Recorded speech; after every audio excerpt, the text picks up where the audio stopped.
Yo people, you telling me it's your boy Revs. Welcome back to the channel. Welcome back to another video. 2 in a row. We are getting consistent, which I like.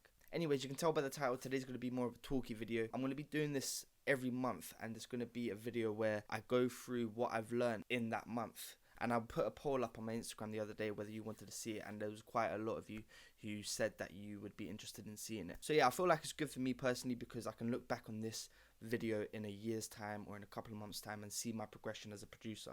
But also it's hopefully going to be helpful for other producers who feel like they've hit a brick wall, something that they can watch to get themselves back into it, maybe come up with a plan on how they're gonna move forward. But anyway, before we get into that, before we get into all the talky stuff, I've got to finish off this beat quickly because I didn't make a beat yesterday.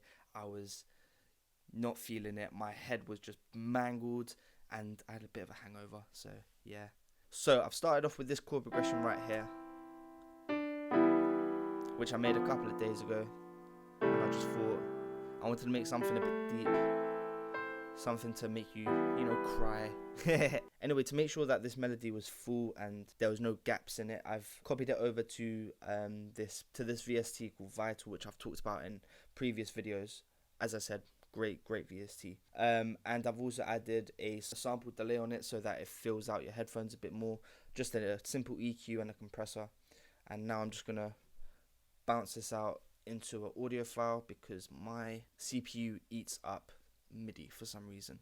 I can use Arcade and it'll be fine, but as soon as I do MIDI and I'm recording, it just shuts down. So okay, so now that's bounced out, what I'm gonna do is just add my drums into it quickly, and that'll be it, and we can get to the main bulk of this video. So let me just finish off this real quick. Simple hi-hat pattern, I don't want it to be too intricate.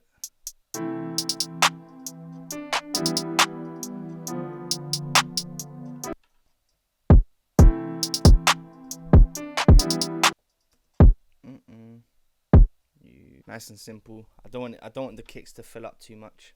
So as I did in my last video, I just copy the kick pattern over to my 808, and in that way my 808 will follow along with the kick, so it just like hits harder when you listen to it back.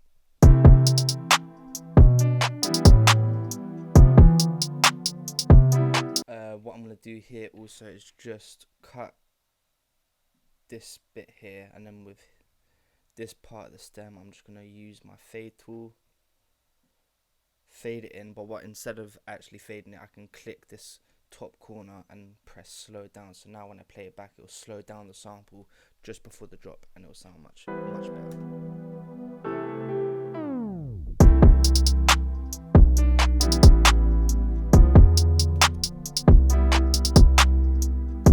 Ooh, sounds a bit messy.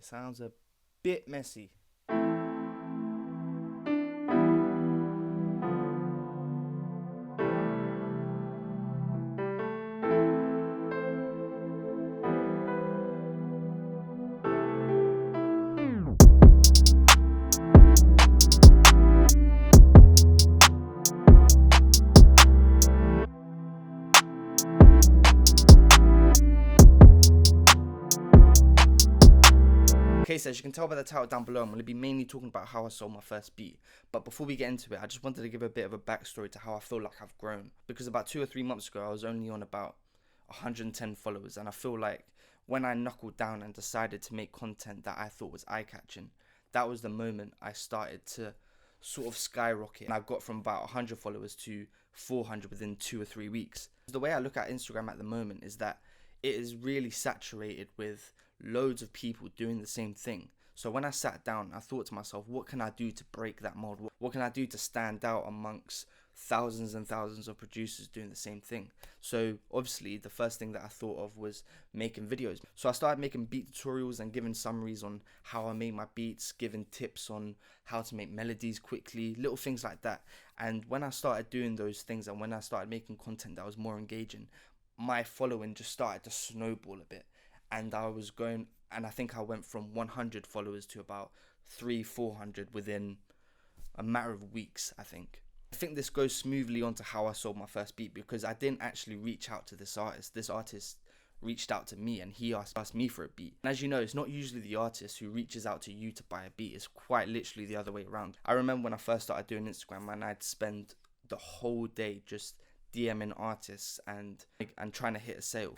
And to be honest, it never worked. And now that I have more professional content and people find me more relatable because I put myself out there in my videos, when I do contact an artist now, they're more likely to engage with me and see what I have to offer because the content that I have reflects my work. So yeah, out of all this, I think one of the main things that I want people to start focusing on is trying to break the mold and trying to think of new ways to put your content out there, because it just makes you seem more relatable. It makes you look like someone that you can just go and talk to, and it just makes you look more professional as well. Another thing that I've learned recently, if I wanted to sell a beat to an artist on Instagram, I've learned that if you're forward with that artist, if you engage with their music and their work, they're more likely to engage with you back and potentially buy a beat. For example, I reached out to an artist about a week ago, and we were talking for a bit. We were just talking about what projects he's got coming up, what sort of music I make, how long he's been making music for.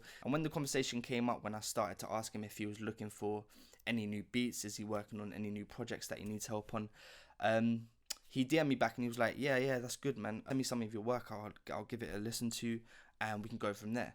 But instead of just sending the beats over to his email, I did eventually.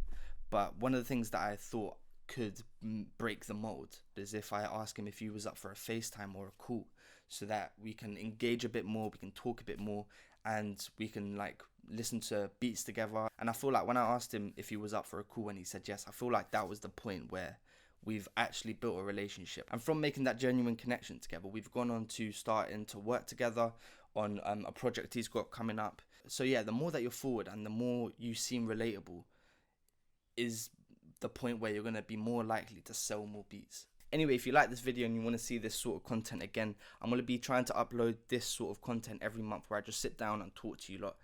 And yeah. Okay, so if you enjoyed the content, make sure you like the video down below, comment if you have any criticism, any support, and subscribe if you are new.